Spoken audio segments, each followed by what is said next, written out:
যে কথা বলছিলাম অনির্বাণের অগ্নিবাণে আজকের বিতর্কের কথা। আজ তৃণমূল ছাত্র পরিষদের জন্মদিবস। যদিও তৃণমূল ছাত্র পরিষদের আসলে কোনো জন্মদিবস নেই। কংগ্রেস ভেঙে তৃণমূল কংগ্রেস করবার সময় কংগ্রেসের নামটা যেমন নিয়ে এসেছিলেন মমতা বন্দ্যোপাধ্যায়, ঠিক সেই কায়দায় কংগ্রেসের যুব সংগঠন যুব কংগ্রেস, কংগ্রেসের মহিলা সংগঠন মহিলা কংগ্রেস, কংগ্রেসের শ্রমিক সংগঠন INTUC এই প্রত্যেকের সঙ্গে একটা করে তৃণমূল জুড়ে দিয়েছে। মাসকট স্পিন কন্ট্রোল ল্যাবের পরীক্ষায় এটি প্রমাণিত। কেয়াসেট আলোপেক্স পেন্টা অ্যাক্টিভ নতুন চুল গজাতে সাহায্য করে, চুল পড়া বন্ধ করে। Keya Seth Alopex penta active 10 hair fall প্রবলেমের একমাত্র সলিউশন। তৃণমূল যুব কংগ্রেস, তৃণমূল মহিলা কংগ্রেস, তৃণমূল ট্রেড ইউনিয়ন কংগ্রেস, ঠিক সেই কায়দাতেই কংগ্রেসের ছাত্র পরিষদ হয়ে গেছিল তৃণমূল ছাত্র পরিষদ। আর ঠিক এইভাবে একটা একটা করে সংগঠনের নাম কংগ্রেস থেকে নিয়ে এসে, এমনকি নিজের দলটার নামও কংগ্রেস থেকে নিয়ে এসে তৈরি করেছিলেন বলেই মমতা বন্দ্যোপাধ্যায় তৃণমূল ছাত্র পরিষদের আলাদা কোনো জন্মদিনের জন্ম দিতে পারেননি। তৃণমূল কংগ্রেসের একটা জন্মদিন আছে বটে 1 জানুয়ারি, কিন্তু তৃণমূল ছাত্র পরিষদের জন্মদিন ছাত্র পরিষদের জন্মদিনে, তৃণমূল যুব কংগ্রেসের জন্মদিন যুব কংগ্রেসের জন্মদিনে, তৃণমূল মহিলা কংগ্রেস ট্রেড ইউনিয়ন কংগ্রেসের জন্মদিনও কংগ্রেসের মহিলা এবং শ্রমিক সংগঠনের জন্মদিনের দিনে। তাই আজ আদতে যা কংগ্রেসের অর্থাৎ ছাত্র পরিষদের জন্মদিন 28শে অগস্ট, সেদিনটাই তৃণমূল ছাত্র পরিষদ নিজেদের জন্মদিন বলে পালন করে। তো নিজের দলের ছাত্র সংগঠনের মঞ্চ, সেই মঞ্চ আর তৃণমূল ছাত্র পরিষদের আজকের এই বর্ষপূর্তি উৎসব এনাকে আবার অভয়া স্মৃতিতেই নিবেদিত। সেই মঞ্চ থেকে পশ্চিমবঙ্গের মুখ্যমন্ত্রী যা বললেন তাতে সভ্য সমাজে রাজনীতি শব্দটাই লজ্জা পাবে। দেখুন, ঘটনা একটা দুর্ভাগ্যজনক ঘটেছে, আর আমরা চেয়েছিলাম 7 দিনের মধ্যে ফাস্ট ট্র্যাক কোর্টের মধ্যে দিয়ে আমরা ফাঁসি করে দেবো। আমি প্রধানমন্ত্রীকে চিঠি দিয়ে সতর্ক করলাম, আবেদন জানালাম, এই ন্যায় সংহিতা করার কি প্রয়োজন ছিল? আমি এখনো বলি রাজ্যের হাতে পাওয়ার নেই। রাজ্যের হাতে পাওয়ার থাকলে আমি 7 দিনে করে দেবো। যারা ধর্ষক করবে তাদের একমাত্র শাস্তি ফাঁসি, ফাঁসি, ফাঁসি। আমরা ওয়েস্ট বেঙ্গল অ্যাসেম্বলি থেকে আগামী 10 দিনের মধ্যে ফাঁসির, ধর্ষকের ফাঁসি চাই, এই বিল আমরা পাশ করে রাজ্যপালের কাছে পাঠাবো। এই বিল সই করতে হবে।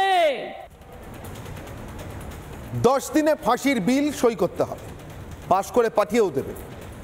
10 দিনে ফাঁসি, এমন একটা সরকারের মুখ্যমন্ত্রী কথা বলছেন, এমন একটা সরকারের পুলিশ মন্ত্রী কথা বলছেন, যারা একটা হাসপাতালে হারমাদি তাণ্ডবের 48 ঘন্টা পরেও সবাইকে গ্রেফতারি করে উঠতে পারেন না, তারা ধর্ষণের 10 দিনে ফাঁসি চান। হলে সত্যিই খুব ভালো হতো। নিশ্চিতভাবে আমি এবং আপনি আমরা কে সমর্থন করতাম না, কিন্তু আমরা সবাই জানি যে তদন্তের জন্য এবং বিচারের জন্য যে সময়টুকু লাগে, বাস্তব সেই সময়টুকু দেওয়ার জন্যই 10 দিনে ফাঁসি দেওয়া সম্ভব নয়। কিন্তু পশ্চিমবঙ্গে ফাস্ট ট্র্যাক কোর্ট তো তৈরি করা সম্ভব। আদালত যেখানে 2 মাসের মধ্যে বা যে কোনো একটা সময় বেঁধে এ তদন্ত শেষ করা যায়, যেমনটা বলেছিলেন তার দলের সাংসদ সুখেন্দু শেখর রায়। কেন্দ্রীয় স্বরাষ্ট্রমন্ত্রী অমিত শাহকে চিঠি লিখেছে ধর্ষণের বিচার তার জন্য নির্দিষ্ট সময় বেঁধে দেওয়া হোক, তদন্ত তার জন্য নির্দিষ্ট সময় বেঁধে দেওয়া হোক। না, ও পথে হাঁটছেন না তৃণমূল কংগ্রেস নেতৃত্ব, কারণ তার পুলিশ তদন্ত শেষ করে উঠতেই পারবে না। শেষ যদি বা করে তাহলে দুর্বিনীত কমিশনারের মতো তাদের নেতৃত্বে তদন্তে আসল সাক্ষ্য প্রমাণটাই লোপ পেয়ে যাবে, যার ফলে কামদুনির ধর্ষকরা বাড়িতে বসে আরজি করে ধর্ষকদের খবর দেখবে।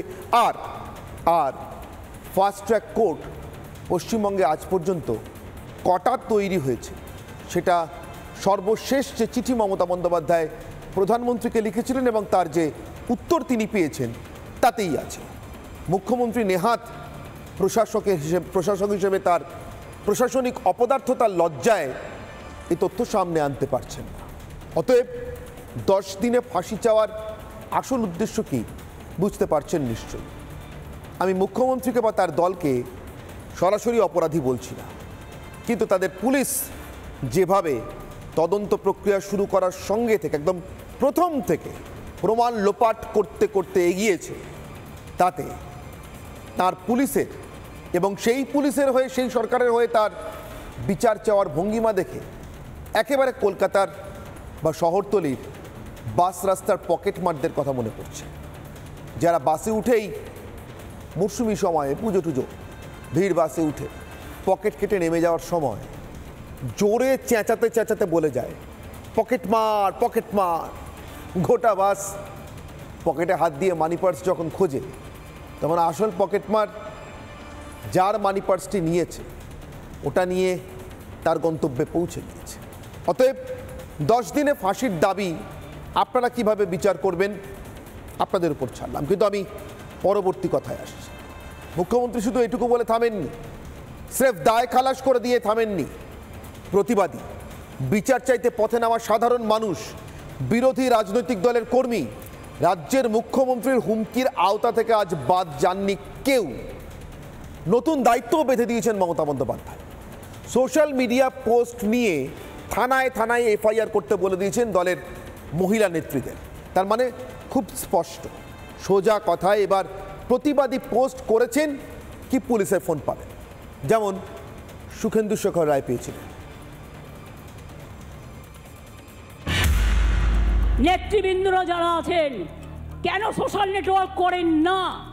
পার্টি যখন করছে আপনাকেও করতে হবে, you are bound to do it. সবাইকে আপনাদের কিন্তু এই ফেক ভিডিওর কাউন্টার করতে হবে, ফেক ভিডিওর কাউন্টার করতে হবে, আর পুলিশের কাছে এফআইআরও করতে হবে। ফেক ভিডিও কাউন্টার আর পুলিশের কাছে এফআইআর করার নামে আসলে কিভাবে অম্বিকেশ মহাপাত্রদের অথবা এ রাজ্যের যে কোনো প্রতিবাদীকে ফেক মামলায় জড়িয়ে এ রাজ্যের পুলিশ সাইকেলে করে 50 কেজি গাঁজা নিয়ে যাওয়ার কেস দেয়, সেটা আমরা জানি।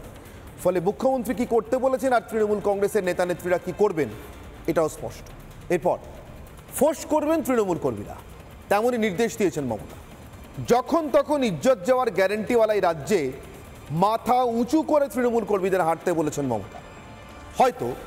হয়তো মেয়েদের ইজ্জতকে রাজ্যে একটা সম্ভাবনার বিজ্ঞানে যেভাবে পরিণত করতে পেরেছেন মমতা বন্দ্যোপাধ্যায় এবং তার প্রশাসন, তার কৃতিত্ব উদযাপন করতেই, যেমন নিজের রাজনৈতিক জীবনের শুরুতেই দেখে নিয়েছিলেন মমতা, তখনকার সঞ্জয় গান্ধীর যুব কংগ্রেসের সৌজন্যে এ রাজ্যে মেয়েদের ইজ্জতের 70-এর দশকে ঠিক যেমন কোনো গ্যারেন্টি ছিল না, সিদ্ধার্থ শঙ্কর রায়ের জমানায় তার মানসকন্যার জমানাতেও একই নিয়ম।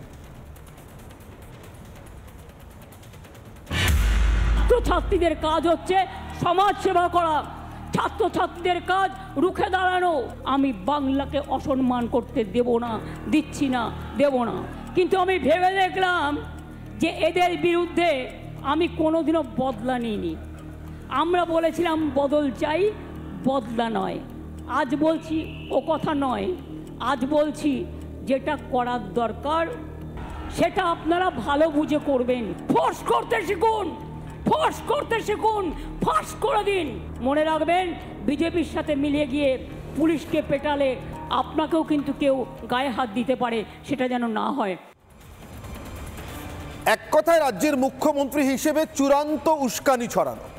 সত্যি যদি বিজেপির সঙ্গে মিশে গিয়ে কেউ পুলিশকে পেটায়, তাহলে পুলিশের সমস্ত ক্ষমতা আছে আইন রক্ষক উর্দিধারী হিসেবে তাদেরকে চিহ্নিত করে একেবারে বিচারের দোরগোড়া পর্যন্ত পৌঁছে দেওয়া। যে মুখ্যমন্ত্রী ধর্ষণের শাস্তি 10 দিনে ফাঁসি চান, সেই মুখ্যমন্ত্রীর পুলিশ তাদেরকে কে পেটালো এটা দেখে নিতে পারেন না।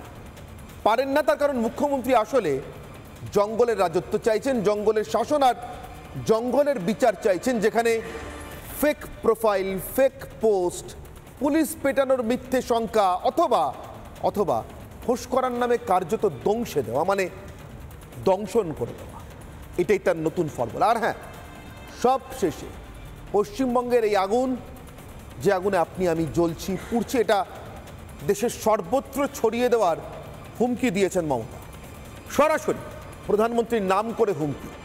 বাংলার ঘরে ঘরে মেয়েদের ইজ্জতের চিতা জ্বলছে, সে আগুন সারা দেশে ছড়িয়ে দিতে চান পেটোয়া মিনমিনে মিডিয়ার কাঠ কয়লায় তৈরি বাংলার তথাকথিত অগ্নিকন্যা।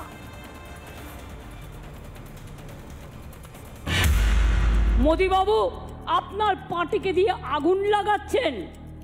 মনে রাখবেন, বাংলায় যদি আগুন লাগান, আসামও থেমে থাকবে না, নর্থ ইস্টও থেমে থাকবে না, উত্তরপ্রদেশও থেমে থাকবে না, বিহারও থেমে থাকবে না, ঝাড়খণ্ডও থেমে থাকবে না, উড়িষ্যাও থেমে থাকবে না, আর দিল্লিও থেমে থাকবে না। আপনার চেয়ারটা আমরা টলমলো করে দেবো। আমি এখনো বলি, নরেন্দ্র মোদী, আপনার পার্টি কতটা আমায় চেনে আমি জানি না। সত্যি কেউ চেনে না বোধহয় এমন মুখ্যমন্ত্রীকে। ভারতের একটি অঙ্গরাজ্যের মুখ্যমন্ত্রী হয়ে যিনি গোটা দেশে আগুন লাগানোর হুমকি দিতে পারেন প্রধানমন্ত্রীর দিকে তাকিয়ে, সরাসরি প্রধানমন্ত্রীকে নিশানা করে। কিন্তু আমার ছোট থেকে শুনে আসা একটাই কথা কানে বাজে, শুধু শুনে আসা না, পড়াও বটে। মহাত্মা গান্ধীর জীবন দর্শন। একটা পিঁপড়েও হিংসার আশ্রয় নেয় তখন যখন তার ভয় তাকে গ্রাস করে। সেটা কেমন ভয় জানি না, কারোর ক্ষমতা হারানোর ভয়, কারোর প্রাণ যাওয়ার ভয়। সোজা কথায় এ পৃথিবীতে ক্ষুদ্রতম প্রাণীটিও হিংসার পথে হাঁটে না যতক্ষণ না সে কোনো ভয়ের দ্বারা তাড়িত হচ্ছে। আমার কেমন যেন মনে হচ্ছে মমতা বন্দ্যোপাধ্যায়ের এই বিপুল হিংসার আয়োজনে, এই ব্যাপক হুঁশিয়ারি, হুমকি, প্রধানমন্ত্রীর নাম করে হুমকি, দেশে আগুন জ্বালানোর হুমকি আসলে তার কোণঠাসা হয়ে যাওয়ারই স্বাভাবিক প্রতিক্রিয়া, অ্যানিম্যাল রিয়াকশন। প্রাণী জগতের যা অত্যন্ত স্বাভাবিক নিয়ম। কোণঠাসা মমতার এই হুমকি নিয়ে আমার আজকের বিতর্ক। সে বিতর্কের প্রথম প্রশ্ন, প্রথম অগ্নিবাণ। হুমকি দিচ্ছেন মমতা, মেনে নেবে জনতা যে জনতা তার কাছ থেকে হুমকি নয়, বিচার চেয়েছিল, তদন্ত চেয়েছিল। আরজি কর শুধু নয়, রাজ্যের সবকটা মেডিকেল কলেজ হাসপাতালের সুরক্ষা চেয়েছিল, যে জনতাকে এবং অভয়ার মা বাবাকে বিচার এবং তদন্তের নামে কার্যত প্রহসন এবং অত্যন্ত কুৎসিত প্রশাসন উপহার দিয়েছেন মমতা এবং তার সরকার।